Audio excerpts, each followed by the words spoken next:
Ang taong mapagbigay ay lalong yumayaman. Challenge, huwag may gaging kuripot. Pag kuripot ka, kukuriputan ka ng Diyos. Salita ng Diyos, kawikaan, ang taong mapagbigay ay lalong yumayaman. Ngunit, naghihirap ang tikom na kamay. Ang taong matulungin, sasagana sa pumuhay, at ang marunong tumulong ay tiyak tutulungan.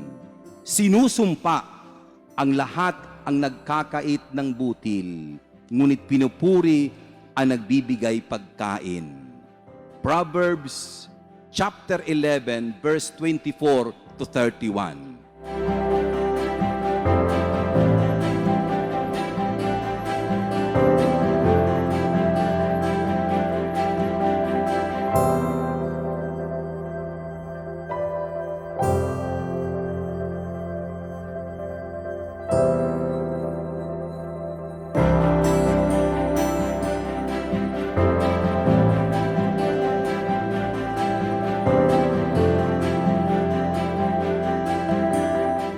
Napakarami, liglig umaapaw ang biyaya na ibinibigay sa atin ng Diyos.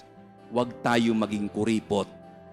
Yan ang sinasabi sa atin sa paksa o diwa ng araw na ito, World Day of the Poor.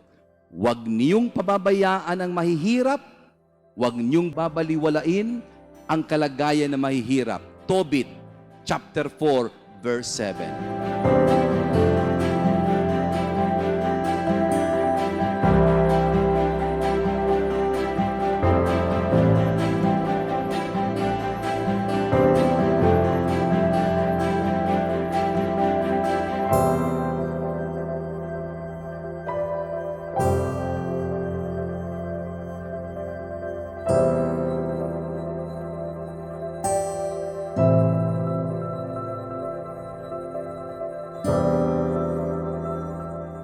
Napakabuti ang Diyos, napakatapat ang Diyos, at umaapaw ang biyaya ng Diyos.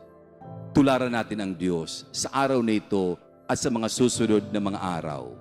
Hindi lamang pang Christmas, araw-araw, be generous.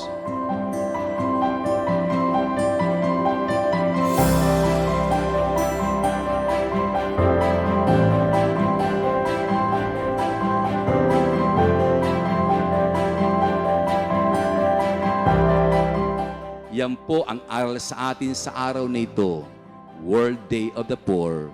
Be generous like a God who is so generous to us.